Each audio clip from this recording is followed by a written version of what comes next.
My wife was cheating on me and my mom had her back. Last night, after we had dinner, my wife of 7 years just wanted to chill. She went to the den to watch her shows while I was flipping between watching the Spurs game, some football, and getting some stuff done.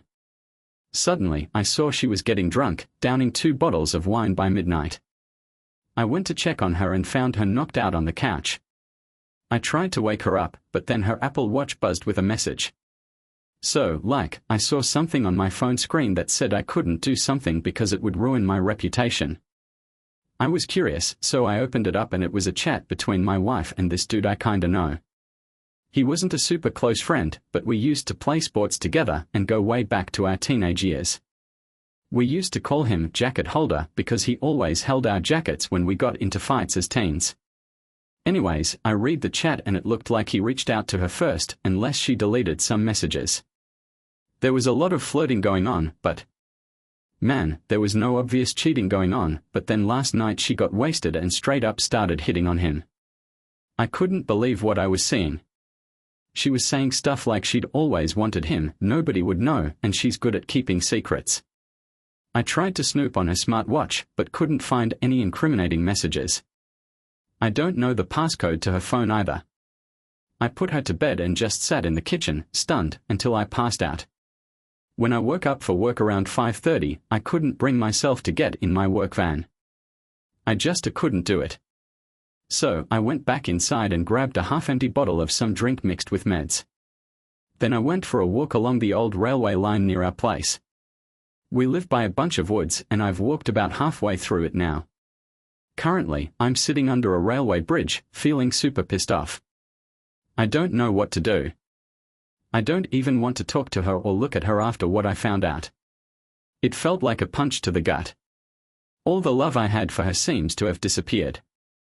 I just want to cut off all contact with her. If I could, I'd never talk to her again. Man, when she mentioned how she's good at keeping secrets, it really hit me hard.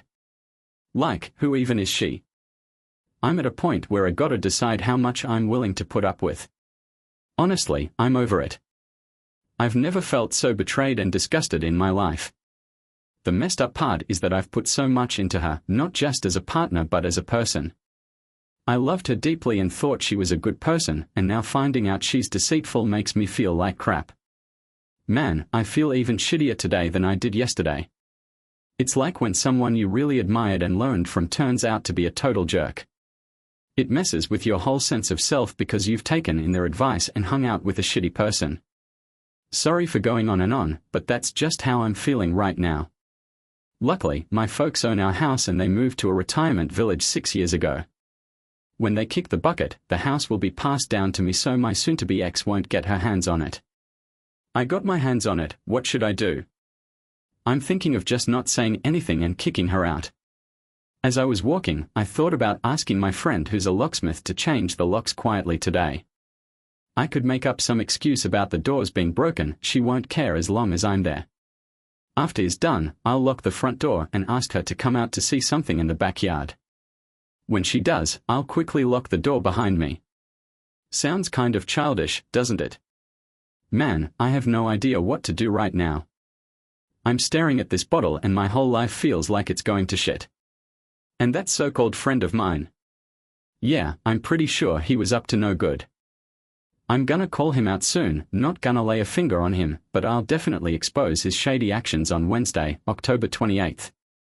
After I wrote that post and was a complete wreck, 2 dog walkers came up to me looking all worried. I spilled everything to them and one of them told me not to drink cause it would only make things worse. I gotta thank her for that, I was on a downward spiral.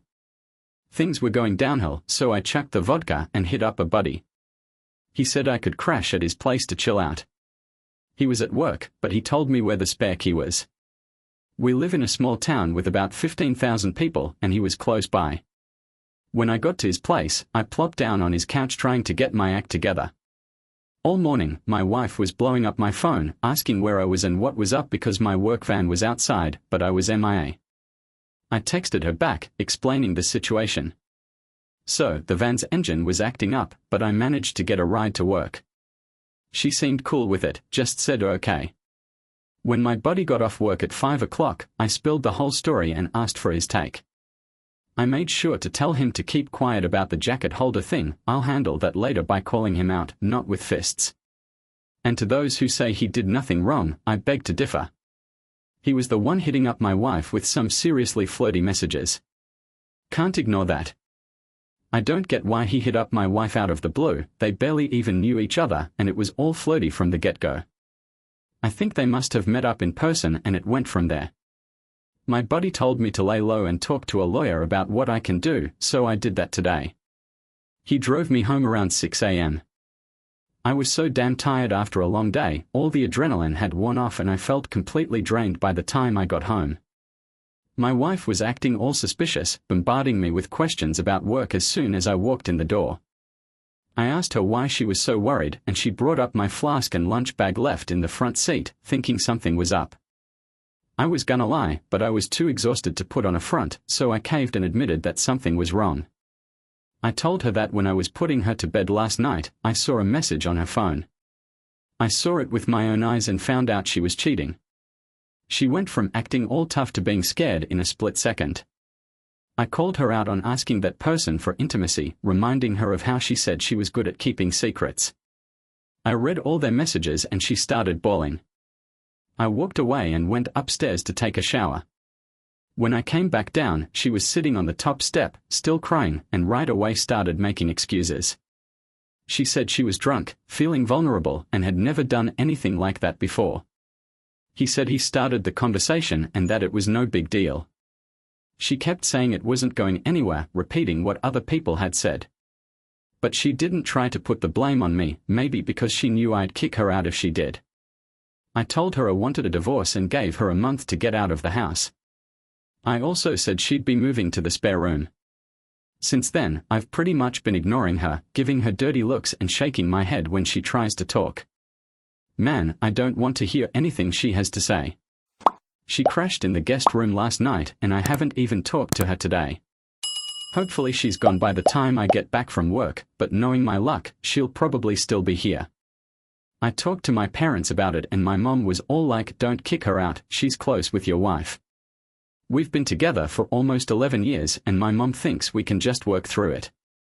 Yo, so the other day, my folks were all up in my business, saying my wife didn't do anything wrong and taking her side over mine. Like, what? It's gonna be a problem when my parents kick the bucket and leave me the house, 'cause I ain't going nowhere. I ain't done nothing wrong. This could get messy real quick.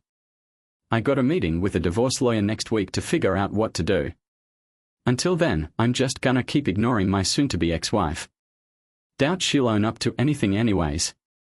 So now I'll never know if she was just bullshitting or trying to butter him up for an affair. Sorry for the delay in the update, finally got a chance to write it now as I'm wrapping up work. Back to the daily grind, I guess. It's Monday, November 16th, and it's been 20 days since I found out my wife was trying to cheat on me with my friend. The situation is just too much to handle. I gave her a month to pack her bags, but she's been crashing in the guest room. It's pretty clear she has no plans to leave. Ever since I got into my mom's head, she's got nowhere to go. But that ain't my problem. I've been talking to my lawyer about divorcing her and I'm getting ready to serve her with papers. I even went ahead and opened up my own bank account and took half the money from our joint one. Things are pretty tense at home now. The living room is like a no man's land since we both avoid each other and stay holed up in our own rooms most of the time. I've been staying late at work on purpose to avoid her. I've been ignoring her completely, but I recently started trying the 180 method, which recommends being polite but keeping a bit of distance. It has helped me not feel like a total jerk who pretends she doesn't exist. Ignoring her was the wrong way to go, and I ended up feeling guilty for treating her badly when that wasn't even the case. The only time I broke from the 180 was last week when I walked into the bathroom and saw her sitting on the floor crying. I helped her up and comforted her. I gave her a hug to make her feel better, but it was more of a pity hug than a real loving one. The messed up part is I don't trust her anymore and I wouldn't be surprised if she's faking it all. This messed up situation is messing with my head and she keeps saying she'll do anything to fix our marriage and prove it was just a dumb mistake. I brought up a lie detector test just to see how she'd react, even though I don't actually plan on doing one. At first, she said she'd take it, but then changed her mind. Me and her were talking about how her anxiety disorder can mess up the results of a lie detector test because of her nerves. I couldn't help but laugh, not just a little chuckle but a full-on childish giggle. She's willing to do anything to save our marriage except take a lie detector test, which is interesting. But honestly, it doesn't even matter anymore. As I said in my last post, all the love I had for her disappeared when I read those hurtful things. She's not my true love anymore. I thought I could trust her with everything, but now I just see her as garbage that needs to be taken out before it starts stinking up the place. Ever since I spilled the beans about her cheating to our friends a few weeks ago, she's been the talk of the town. It's pretty clear she's lost all her friends and is now all alone. I tried reaching out to her a few times, but she ignored me and eventually blocked my number. I have no sympathy for that backstabber. I hope it was worth it. I've talked to my mom about this a lot. During a big fight, I straight up asked her why she was siding with my wife. I needed to know if there was something she wasn't telling me. Was she expecting us to just act like everything was normal and live together as roommates? It sounded ridiculous to me. My mom explained that she's always seen my wife like the daughter she never had but always wanted. Turns out my mom had a daughter before me who didn't make it, and it's been haunting her. So she's latched onto my wife since we've been together, and they have a really close bond, especially since my wife doesn't have much family. My mom has a lot of friends with crazy schedules and she's not cool with kicking her out, especially during a pandemic. She suggested we wait 3 or 4 months and try couples therapy before calling it quits, but I'm not down for that. The idea of spending Christmas with my wife makes me want to hurl. She's always trying to be perfect and it would be a total mess. My dad, on the other hand, is chill and keeps to himself, unlike my mom. In our house, my opinion has always been more important. Some people have called me selfish and spoiled for speaking up because technically the house isn't mine and I shouldn't be making demands. But now, it's a matter of choosing between my wife and me for my parents. If it comes down to it, I'm ready to leave and never come back. I need to be able to respect myself and someone has to stick to their word in this situation. If I do leave, a friend has offered me a place to crash for a bit. Got a few more weeks until I can bounce back, but if I do leave, I'm cutting off my parents. They might think I'm bailing on them without trying to work things out, but I see it as them choosing the person who hurt me over me. Not sure how things will work out once I'm gone, with my wife staying there and my parents taking care of her while their own kid goes off on their own. As for the house, my parents let us move in a year after we got married, saying it was a late wedding gift, but that was just a load of crap. Back in the day, their plan was always for them to move out and for us to move in. I've put in so much money into this place over the years, but that's not the issue. I daydream about leaving everything behind and starting fresh somewhere new, but I don't have anywhere else to go. I've lived in this town my whole life and it's all I know. Am I being too harsh? I'm ready to cut ties with my parents, but I feel conflicted. Why should I be the one to lose everything and everyone? I've tried to be a good person, hoping for good things.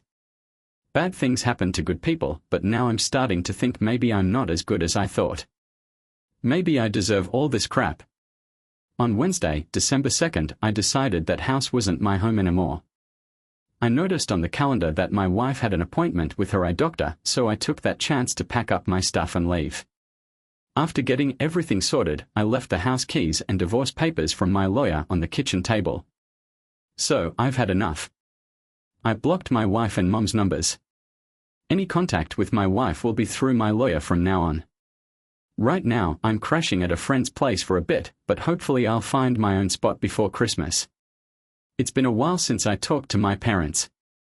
Last time was just texts where I tried to explain how much my wife's words about the jacket holder hurt me. I told my mom I didn't believe it was her first time doing shady stuff, especially with her "I'm good at keeping secrets" line. She just said she couldn't deal with me being upset and needed me to chill out. She tried calling me a few days back, but I ignored her and blocked her number. I feel really disappointed in my parents, even more than when my wife betrayed me. I'm not sure if I'll ever talk to them again. When things get tough, you realize who's really there for you. You should be able to count on your family to have your back when you've been wronged, but unfortunately my parents let me down. They made me feel like I was the one in the wrong, like I was blowing things out of proportion, and like I was the one causing all the problems in the family. But that's not true. I didn't ask them to do anything crazy, I just wanted them to help me kick my cheating wife out of the house. They chose to turn their backs on me. My dad had a chance to speak up for me too, but he didn't. You make your decisions and you have to live with them. Yo, so some peep's been calling me out for not fighting harder to save my marriage and saying I don't really love my wife. But nah, that ain't true.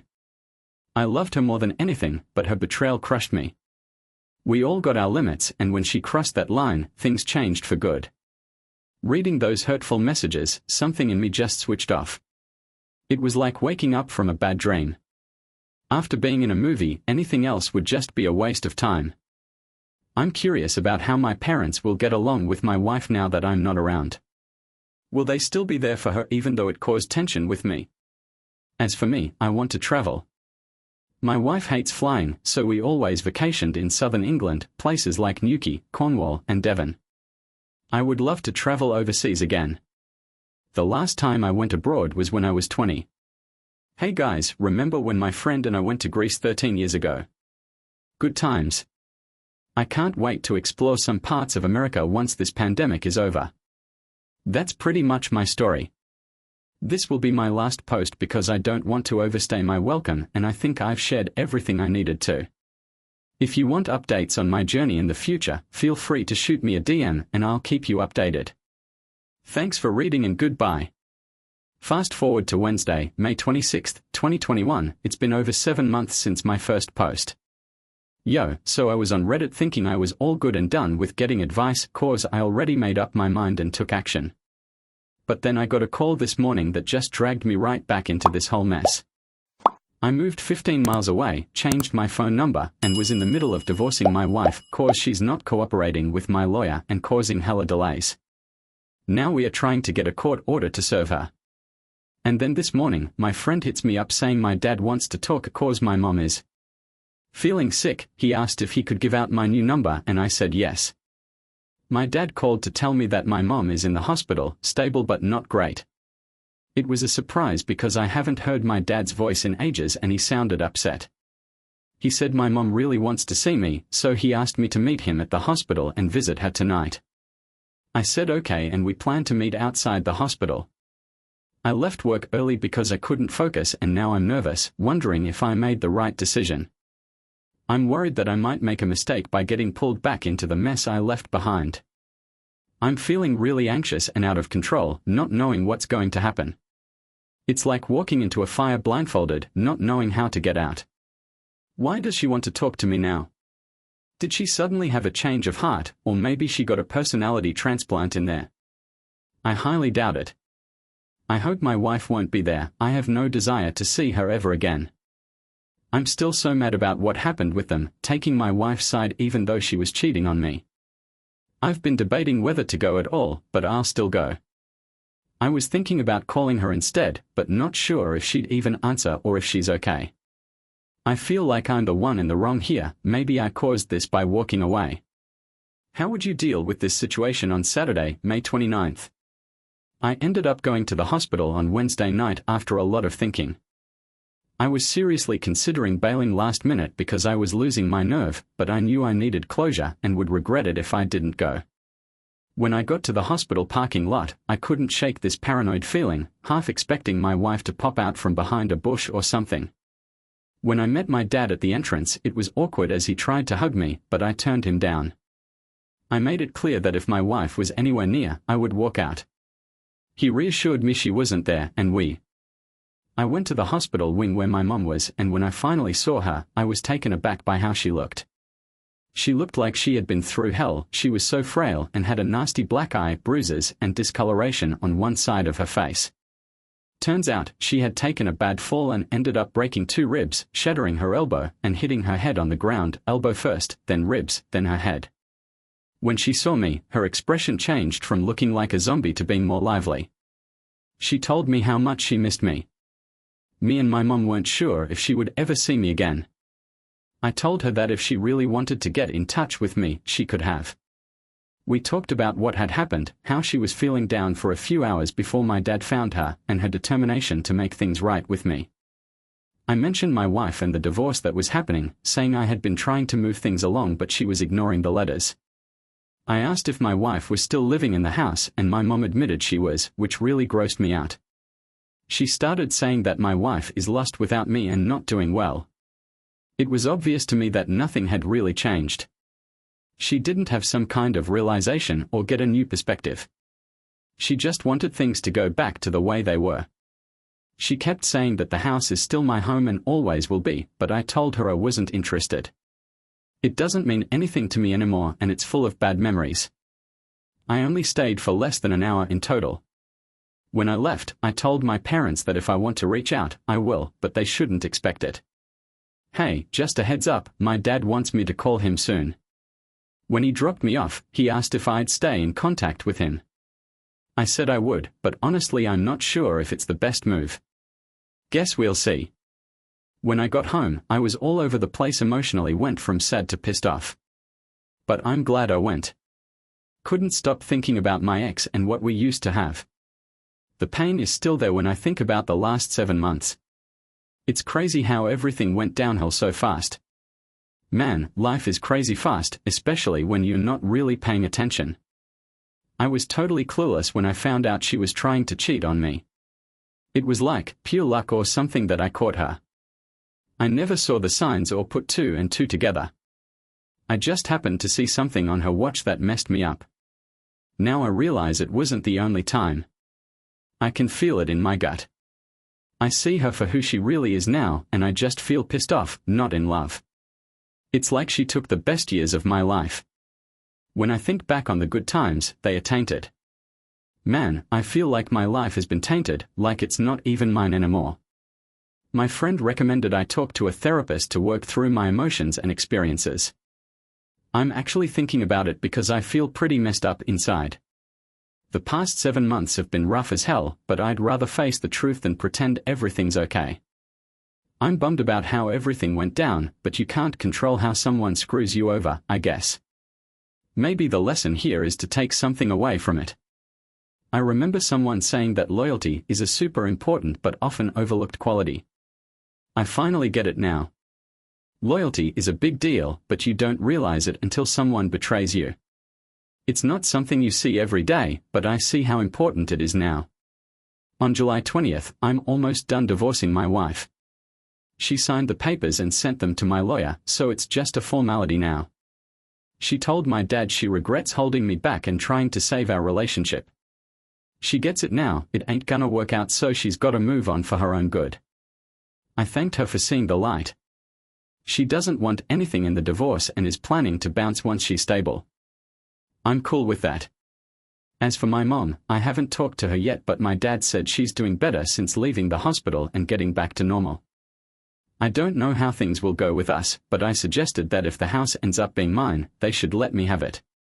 Change it to my name so I can feel more secure.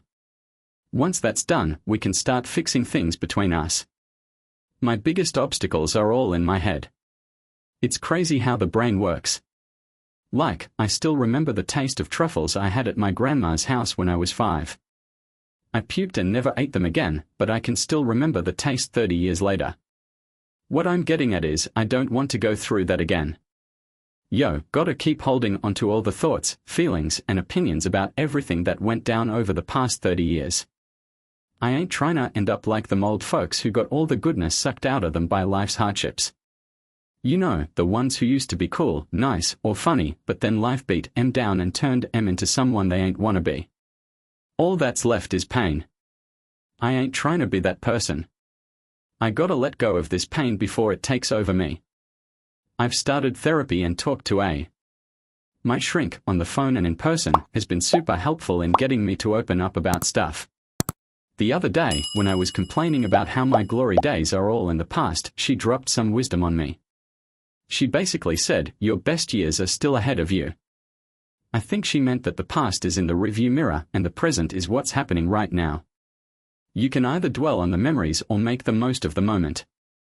I'm gonna live by that from now on. Hey, remember when I was feeling a bit down? Well, as I mentioned before, I've been itching to travel and it's finally happening. My friend is on board and we are actually booking a flight to New York in early October for a week. I'm super excited, especially to see New York in the fall, like in that movie You've Got Mail. Hopefully this is just the beginning of many travel adventures in my late 30s, that's the goal, at least. All I can say is, I'm pumped. Yo, for the first time in a minute, I woke up feeling hopeful and walking with a bounce in my step. If that ain't progress, then I don't know what is. It's been a whole year since I made my first post on Reddit, so I figured it's time to give one last update and close this chapter. First off, I'm officially divorced now. It feels like a weight has been lifted off my shoulders, but it's also the end of a big chunk of my life. I ran into my ex-wife unexpectedly for the first time since last December when I saw her. So, I walked into this shop in the town center about a month ago. As I was walking in, she was walking out, both of us wearing masks. Even with the masks on, I knew it was her right away. We locked eyes for a second and she said something under her breath that I couldn't quite catch. We stood there in silence for a few seconds, then I just went inside. As I was browsing around the store, this wave of sadness hit me out of nowhere. I had to take a moment to pull myself together. It just goes to show that sometimes, a single glance can bring back all those feelings like it was day one all over again. Do I miss her? Nah, I miss who I thought she was. That person ain't even real anymore, if she ever was. I ain't wishing nothing bad or tough on her, I just can't hold on to hate in my heart no more. It only weighs me down in the end.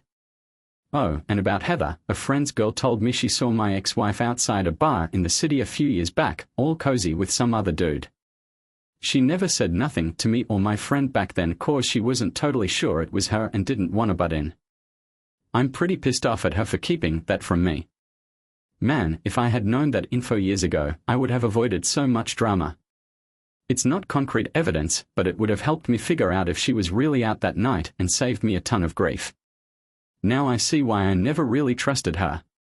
One of the reasons my buddy and I decided to fly to New York in October, besides wanting to see the city in the fall, was because we were hoping the travel ban for fully vaccinated travelers between the USA and UK would be lifted. Damn, September got pushed back to November 8th, messing up our plans. And to top it off, my buddy can't get time off work until next year. So if I go, I'll have to go solo, even though we both wanted to go together. I'm thinking of waiting until next year to go with him, but I need to think about it some more. This pandemic keeps throwing curveballs, so I can't really complain or act surprised. I'll find a way to make it there, no matter what. This is just the beginning of my journey. Man, I've been feeling so disconnected from my parents lately. I just can't bring myself to care about them anymore. My dad has been trying to mend our relationship, but honestly, I'm just not interested. I know it sounds harsh, but it's the truth. In my last post, I talked about wanting them to put the house in my name, but I haven't really pushed for that. I think it was just me being angry and trying to show I was in charge at the time. But now, I couldn't care less about that house. I'd rather just live my own life. Seriously, if their house looked like something out of Nightmare on Elm Street, it wouldn't make a difference anyways. You can't go back in time or undo the crappy choices they made. It's just the crappy outcome of those choices. To anyone thinking about forgiving a cheater, I beg you not to. It's a lost cause. Don't be that person trying so hard to put out the fires caused by your cheating partner while they are happily lighting them back up. I've been reading a bunch of infidelity support forums this past year, and I feel more determined than ever. Yo, listen up. Not giving up when you should can seriously mess you up. Let me tell you a story. So earlier this year, I was at work and ended up accidentally cutting my pant leg on a metal bin. I didn't even notice I had cut myself until I got home. That night, I started feeling weird and woke up at 2 in the morning. Man, my leg was throbbing, feeling like crap with double vision, dizziness, and fever chills. I thought it might be sepsis, so I called an ambulance. They said it would take over 2 hours because it was Friday night during COVID. My mind was going crazy, and I was hyperventilating. The only thing that calmed me down was accepting that I might not make it. After that, I wasn't scared anymore. It's like dealing with cheating and betrayal, you just have to accept that it's over and done with. Man, can you believe how someone can just stab you in the back like that? Is it even worth trying to keep fighting a losing battle? Is all the pain really worth it? I don't think so. I get it, everyone has their own stuff going on, especially when there are kids in the mix, but some fights are just pointless. Accepting that it's over can actually make things clearer, in my opinion. It's like what Tyler Durden said in Fight Club, you know. It's kind of funny, I haven't talked about my thoughts and feelings like this since high school. But hey, I work on roofs now. I work for a living, but this whole experience has really shown me a side of myself that I had forgotten about. If there's anything positive that came out of this whole mess, it's that I'm not going to keep my feelings bottled up anymore. Writing has been really therapeutic for me, and I'm going to keep doing it, even if it's just in a journal. There are moments in life when things are really on the edge, and it could have gone either way. I can't even imagine what could have happened if I hadn't reached out for help or run into those dog walkers. I could have ended up in a really bad situation, drunk. Man, I'm so pissed off. But hey, at least I didn't do anything stupid to myself or anyone else. Getting betrayed really messes with your head, especially when it's someone close to you. It's like a whole roller coaster of emotions. I feel like I've been through hell and back, but I guess it's made me tougher. Thanks for hearing me out, man.